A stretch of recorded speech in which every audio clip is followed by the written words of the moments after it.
Obrigado pelo convite em estar aqui. Obrigado ao SEMA também por estar me dando essa oportunidade. Uma boa noite a todos. Eu sou atualmente estudante de psicologia, estou no 8º semestre, trabalho com o espiritismo já deve ter uns 8, 9 anos, assim que eu estou trabalhando mais ativamente. Vamos lá, vamos começar aí a nossa homenagem de hoje. E eu tentei pegar uma ordem mais ou menos cronológica dessas aparições, dessas contribuições. A Sandra mandou boa noite, Sandra. Então, começando com as irmãs Fox, olha só. E é engraçado, interessante que as irmãs Fox estavam nos Estados Unidos, né? E de certa forma, o que aconteceu com elas lá em Hydesville serviu assim como uma base, como um acontecimento prévio, como um anúncio desse mundo dos espíritos que estava prestes a se revelar para a gente aqui no mundo material, digamos, a sua forma mais sistematizada, porque manifestações espíritas, manifestações de espíritos, na verdade, sempre existiram, mas da forma como a gente conhece hoje com a doutrina espírita, começou mais ou menos aí, 1847, né, 1848, quando a família Fox se instalou em um vilarejo, numa casa, quase uma mansão, assim, no vilarejo, na verdade, de Hydesville, no estado de Nova York, nos Estados Unidos. E aí nós temos 3 figurinhas muito importantes, que são as famosas e conhecidas irmãs Fox, que são a Kate, que tinha 7 anos na época, a Margaret, com 10 anos, que morava junto com um casal nessa casa. E apesar de terem outros filhos e filhas, nós temos mais uma filha, que é a Leia, talvez eu esteja pronunciando errado, peço desculpas. Só que ela não morava na mesma cidade, ela morava na cidade de Rochester, que ficava próximo do vilarejo de Hydesville, e ela era mais velha um pouquinho. E aí tem um acontecimento muito interessante, muito marcante, né? Que aconteceu um ano depois da instalação da família nessa casa. Então a família se instalou em 1847. E esse acontecimento com as irmãs Fox aconteceu em 1848. E os antigos moradores da casa, inclusive, eles se mudaram porque tinham algumas manifestações assim mais estranhas que aconteciam. Então tinha pancada, tinha batida, tinha som de pegada e não era ninguém, não era nada, né? Ou pensava-se que não era nada. E só que essas irmãs, elas nunca tiveram medo muito assim dessas manifestações. E aí a Kate, numa dessas manifestações, começou a bater palmas pela casa. Era mais de noite, estavam as irmãs no quarto e começaram as manifestações e a Kate começou a bater palmas. E esse espírito que se manifestava, essa força, essa entidade, não se sabia o que era a época, começou a imitar as palmas que a Kate fazia. E aí a gente tem, então, um primeiro exemplo de comunicação com o plano espiritual, inaugurando aí essa era, vamos dizer assim, da doutrina espírita, que, né, mais tarde vai lá para a França, com o fenômeno das mesas girantes e tudo mais, já chegamos nessa parte. E a partir daí, então, as irmãs começaram a fazer várias tentativas de comunicação, algumas delas bem-sucedidas. Essa notícia se espalhou pela região, e muitas das pessoas do próprio vilarejo, pessoas também mais distantes, começaram a visitar a casa das irmãs Fox para ver o que eram essas manifestações e como que as irmãs Fox conseguiam se comunicar com esses espíritos. E aí, resolvendo a questão desse espírito que habitava a casa, descobriu-se que ele tinha sido assassinado pelos antigos moradores que ali estavam. E que o corpo dele tinha sido escondido em algum lugar. Se eu não me engano, ele tinha dito que estava na adega, mas que eles procuraram na adega e não encontraram nada. Nenhum corpo foi encontrado. Só foram encontrar o corpo do cara para solucionar essa questão em 1904, então aí 60, 50 anos depois, quando algumas crianças estavam brincando lá na adega, escavaram e encontraram.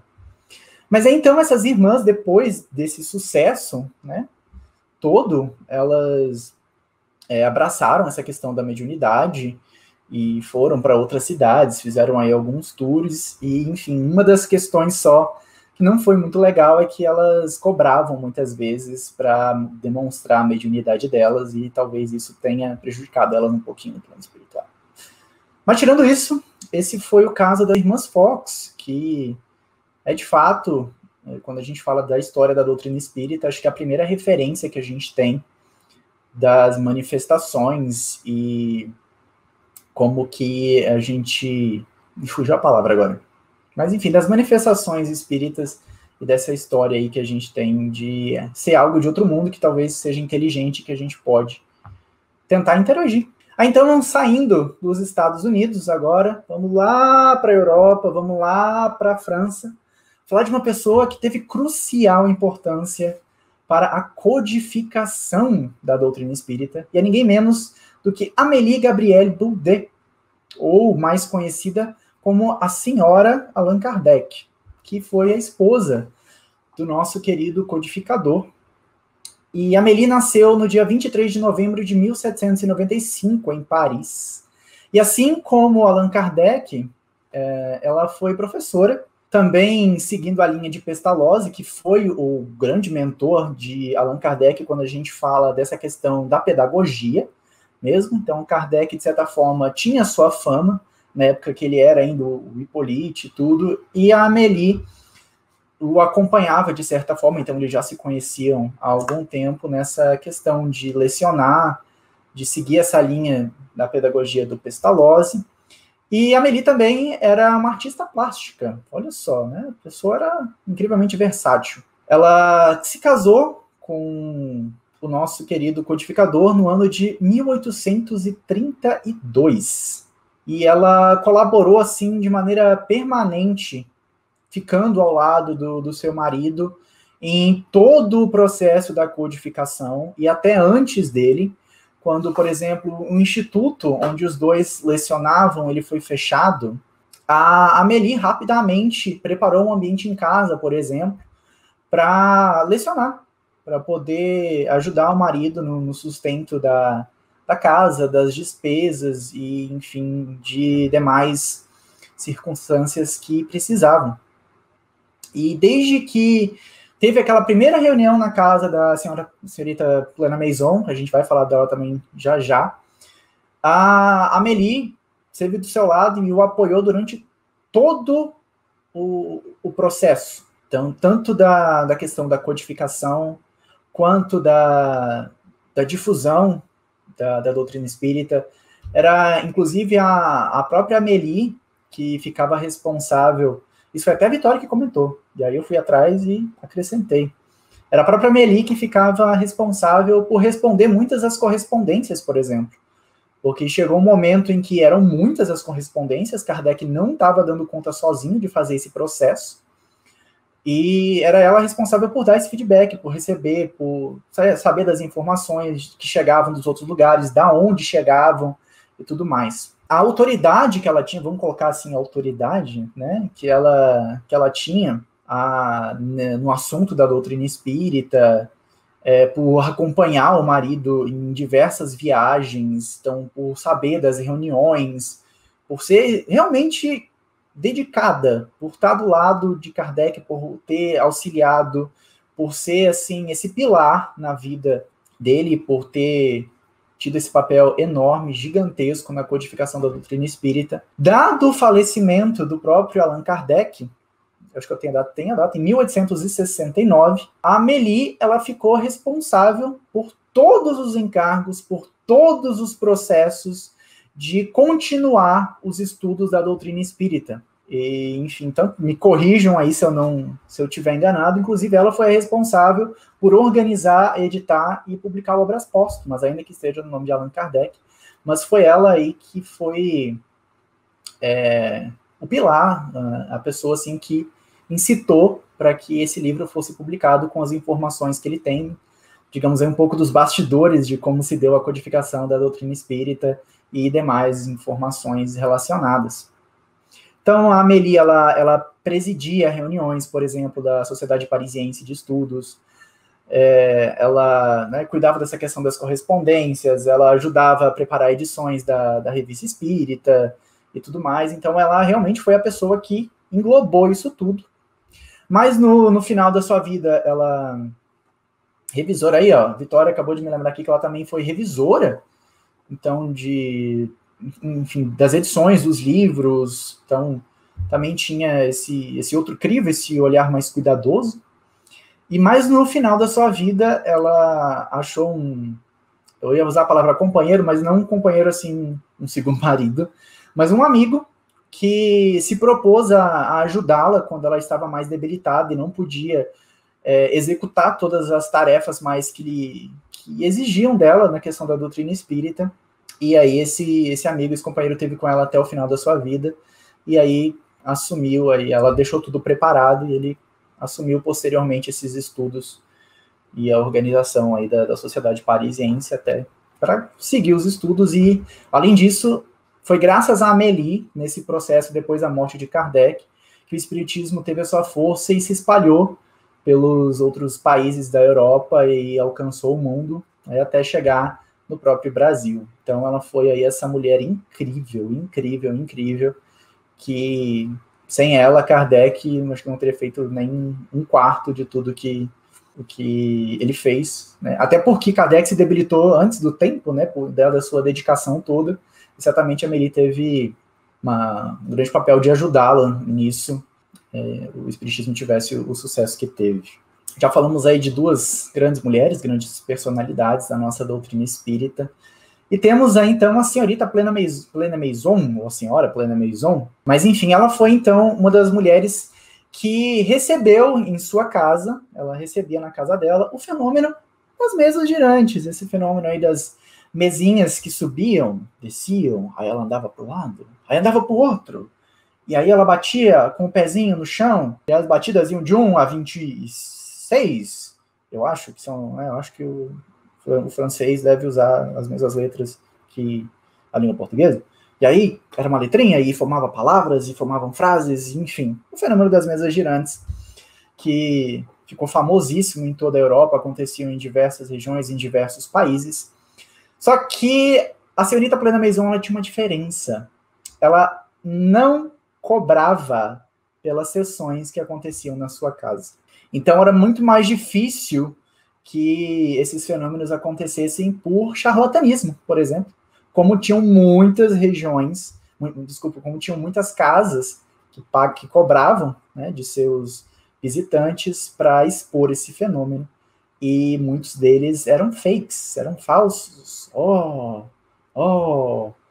Então, não é de hoje que o ser humano tenta enganar os outros para se dar bem, né, gente? E aí, então, em uma dessas reuniões na casa da senhorita Plena Maison, Allan Kardec foi convidado a ir assistir esse incrível fenômeno, e foi aí, então, que ele teve contato com o plano espiritual pela primeira vez. Enfim, até chegou a visitar a casa da senhorita Plena Maison mais vezes para, né, ter esse contato com o fenômeno, para conseguir estudar melhor, entender o que era esse fenômeno novo que estava acontecendo.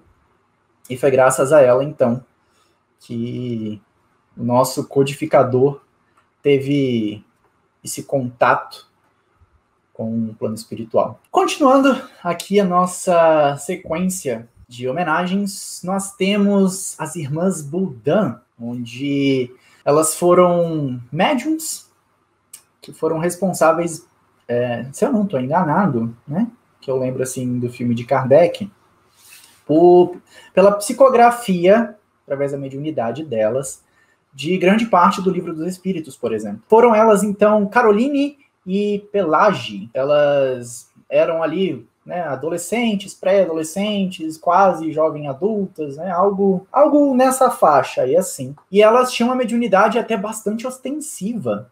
Era bem assim, bem forte mesmo. Tanto que antes de Allan Kardec ir e conhecer as meninas, as irmãs, a própria família Boudin já fazia algumas sessões onde a mediunidade das meninas era utilizada para gerar mensagens para as pessoas que iam até lá em busca de respostas e tudo mais. Então, Allan Kardec acabou conhecendo, ouvindo falar da mediunidade dessas meninas, e foi até uma vez foi até a residência. Kardec conheceu as irmãs Boudin através de uma reunião na casa da senhorita Plena Maison. Eu falei que o Kardec tinha voltado lá outras vezes? Então, foi numa dessas reuniões aí que eles se conheceram, e então Kardec foi depois atrás da família Boudin para buscar mais esclarecimentos.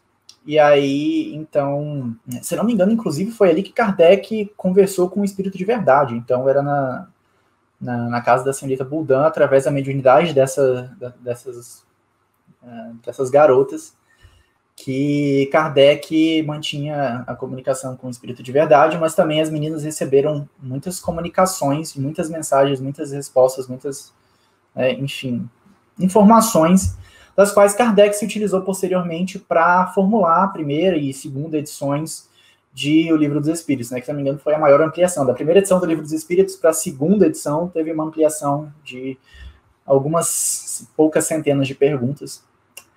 Então, elas foram só um pouquinho importantes também para essa codificação.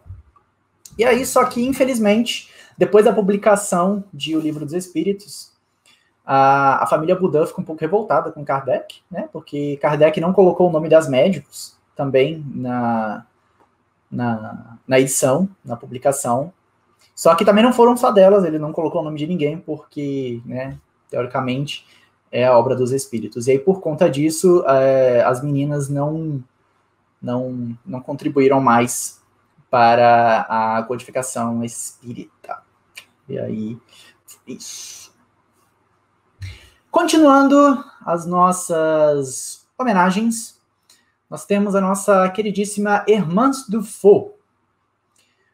Gente, o nome dela é muito bonito, eu queria muito pronunciar, mas eu não vou conseguir pronunciar, tá? Desculpa. Ela nasceu no ano de 1841, na cidade de Fontainebleau, na França. Ela começou durante um período da vida dela, quando ela tinha 14, 15 anos, mais ou menos, a mediunidade dela despertou. E aí ela foi no médico. E aí esse médico, sabendo lá do fenômeno das irmãs Fox dos Estados Unidos, achou que ela estava com distúrbio nervoso ainda não diagnosticado. E aí você dizer para um psicólogo, né, ou um quase psicólogo, que a pessoa está com um distúrbio nervoso não diagnosticado, quando o psicólogo é espírita e sabe que a mediunidade dói. Então, foi isso que o médico disse que ela tinha. Felizmente, por mais que os pais da Hermance fossem católicos, eles decidiram não levar a sério essa história, porque também, além desse distúrbio nervoso, tinha-se aquele estigma de, isso é o diabo atuando através dela, enfim, né, tinha aquele estigma todo. Os pais dela decidiram não levar essa história adiante, e acreditaram que, de alguma forma, a filha deles tinha essa habilidade de se comunicar com o mundo espiritual, ou entre os mortos, e fazer essa ponte entre o mundo dos vivos e o mundo dos mortos. Tanto que a família, ela se acostumou com essa questão da mediunidade da Hermance, e isso foi visto entre eles como uma coisa natural mesmo, e positiva, enfim, sem muitas dificuldades ou prejuízos para a Hermance, enfim. E aí teve um momento em que São Luís, ou o Luís IX, começou a se comunicar através da Hermance, e aí em um dado momento, sob a influência dele, sobre a psicografia dele, a Hermance escreveu a autobiografia do próprio rei, que foi intitulada A História de Luís IX, ditada por ele mesmo. Esse livro não deu muito bom na época que foi publicado, né, porque tinha lá o Napoleão, e aí, enfim, o governo lá achou que tinha crítica para eles e tudo mais, e aí o livro foi impedido de ser publicado, de continuar essa publicação. E aí, a família Dufault conheceu Allan Kardec em abril de 1857, quando Allan Kardec fez uma pequena social, assim, né? Hoje a gente diz social, mas uma pequena reunião no apartamento dele, e os Dufault foram levados pela Madame Plena Maison. Olha a Madame Plena Maison, né, conectando aí, né, mexendo ali os pauzinhos dela, conectando as pessoas. É o que a gente chama hoje de networking, né, gente? Então aí o networking é essencial, já era essencial lá naquela época, hoje então é isso, né? Então, e aí então a Hermance começou a psicografar algumas mensagens muitas delas do próprio São Luís, por exemplo, que são vistas aí, tem muita mensagem bonita de São Luís no Evangelho segundo o Espiritismo, gente, muito, muito bonito mesmo. Então, através da teve, obviamente, outros espíritos, mas eu acredito que esse foi, assim, o principal que ela psicografou, e a gente pode ver ao longo de toda a obra de Kardec. Vamos voltar, maravilhoso, nunca estivemos no Brasil nessa palestra, né? Vamos para o Brasil agora, então. Falando um pouquinho de Zilda Gama, ela que nasceu em março de 1878, em Três Ilhas, Juiz de Fora, Minas Gerais. E aí, uma grande contribuição que a Zilda Gama teve para a história do Brasil como um todo foi que, em 1931, quando o voto feminino foi instituído, Zilda Gama foi a pessoa responsável por redigir a tese, né, pedindo isso, enfim, e apresentando no Congresso Nacional, até que foi aprovado o voto feminino. Então, Zilda Gama teve um papel crucial na história das mulheres, e viva as mulheres, e aí que hoje são a maioria da população, e hoje decidem o futuro dessa nação. Então, desde jovem, a Zilda, ela teve esse contato com o plano espiritual, com os espíritos, ela já conseguia se comunicar, enfim, então a gente pode ver que essas grandes mulheres, grandes personalidades, desde cedo já tinham esse contato com o plano espiritual, desde cedo já recebiam aí comunicações, mensagens desses grandes espíritos, então, né, tudo maravilhoso, tudo grande, mulheres grandes, espíritos grandes, tudo certo. E, então, as primeiras mensagens que ela recebeu eram mensagens mais de consolação também, ela conversava com o pai, conversava com a irmã, mas também recebia aí mensagens de outros espíritos. Em 1912, ela recebeu uma mensagem assinada por ninguém menos, ninguém mais do que Allan Kardec. E depois dessa, o Kardec voltou em outras ocasiões e deu algumas outras mensagens, o que ocasionou em 1929 a publicação do livro Diário dos Invisíveis, com informaçõezinhas aí de Allan Kardec. Eu não sabia disso, eu quero ler esse livro depois. Fica a dica aí. Em 1916, ela foi informada pela espiritualidade que ela iria psicografar uma novela. Isso deixou ela muito surpresa. E a novela era de ninguém mais, ninguém menos do que Victor Hugo. Olha só, cara, que honra. Imagina você psicografar uma novela de Victor Hugo. E não foi só a primeira, não. Houveram mais. Tá? Então a primeira obra foi Na Sombra e na Luz, mas depois aí a gente teve também Do Calvário ao Infinito, Redenção, Dor Suprema e Almas Crucificadas, que hoje todas são publicadas pela FEB. Então, esse é o Diário dos Invisíveis, Zilda Gama aí, ó. Muito bom. E a Zilda, ela foi a pioneira nessa questão de receber mensagens da espiritualidade, tanto que aí a gente teve, né, depois dela, o grande Chico Xavier, veio um pouquinho depois dela, né? Veio aí o Chico Xavier, então foi a Zilda que inaugurou essa questão de receber obras do plano espiritual, psicografar, transformar em livro. No Brasil, né, foi ela que teve esse papel e psicografou aí essas obras maravilhosas. Nosso queridíssimo Victor Hugo. Então essa foi aí a contribuição da grande Zilda. Temos, para finalizar aqui a nossa homenagem dessas mulheres, Ivone do Amaral Pereira.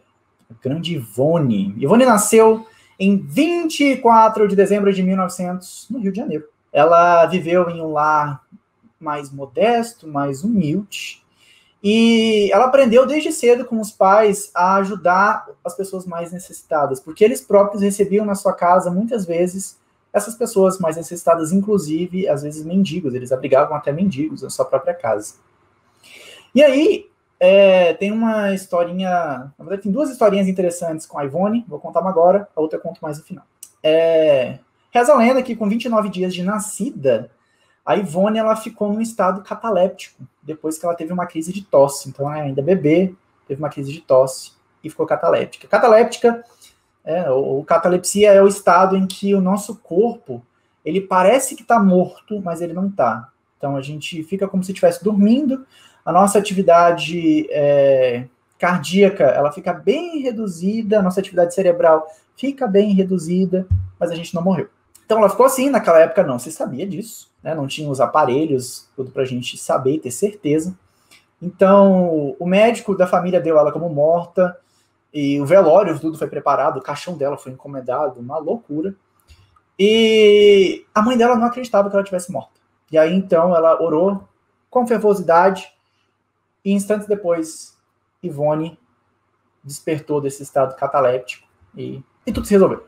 Vamos colocar nesses termos, tudo se resolveu. Mais tarde, ela conheceu o seu mentor espiritual, o espírito Charles, que tinha sido seu pai carnal, e ela, né, considerava ele como tal devido a lembranças aí, alguns resquícios que ela tinha da vida passada dela. E foi, né, como o seu mentor, foi o seu orientador ao longo de toda a sua vida, inclusive nas manifestações mediúnicas. E ela também tinha um outro espírito que a auxiliava, que era o espírito Roberto de Canalejas, que era médico, e que aí também auxiliou ela em um dos processos de mediunidade que ela tinha, que era de receituários. Já na vida adulta dela, ela tinha encontros até... Opa, Vitória me mandou uma informação. Tem uma palestra do Charles Albert no nosso canal falando sobre Ivone e essas duas obras. Então, fica aí, aqui é informação também. Então, fica aí, procura no canal, daqui do lado, ou aqui do lado, não sei.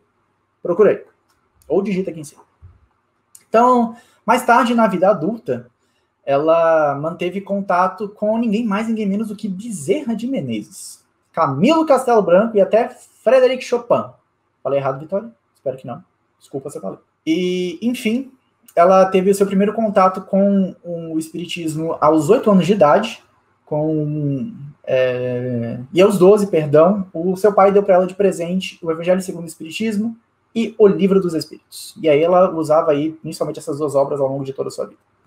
Aos 13 anos, ela começou a frequentar sessões práticas da doutrina espírita, sessões mediúnicas, podemos, né, colocar assim nesse termo hoje. E ela aí ficou bem encantada com toda essa questão mediúnica. E ela teve diversas mediunidades. Ela psicografava, ela passava receitas aí, médicas mesmo, gerou até um problemão na época, né? Então ela tinha assistência de Bezerra Menezes, tinha assistência desse outro médico, e ela tinha até mediunidade de efeitos físicos, mas ela não gostava muito não, ela disse. E ela disse que o trabalho que ela mais gostava de fazer no campo da mediunidade eram os desdobramentos. Então ela conseguia se desdobrar, ir até o plano espiritual, e ela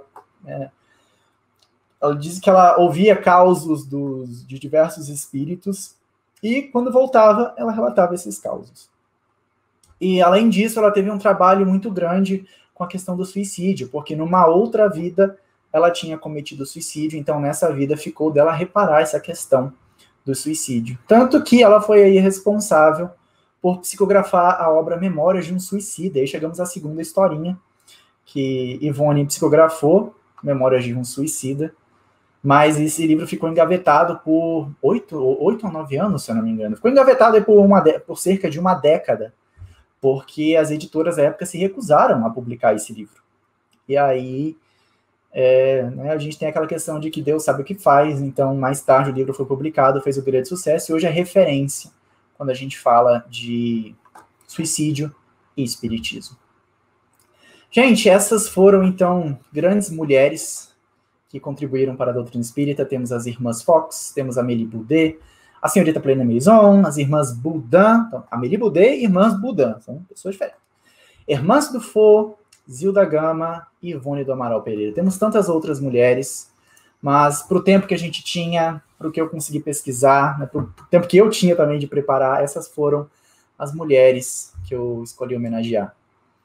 Então, eu desejo a todas as mulheres, não só que me assistem agora, mas no mundo todo, um feliz Dia da Mulher, que vai se comemorar, né, considerando a data de gravação deste vídeo, amanhã, 8 de março, é o Dia Internacional da Mulher. Desejo que essa sociedade mude. Eu sou uma pessoa muito simpatizante do feminismo, então eu espero muito que a nossa sociedade, que hoje é machista, é misógina, que ela mude, que ela dê o devido espaço para as mulheres, que ela seja mais receptiva, mais carinhosa com vocês, porque vocês merecem o mundo.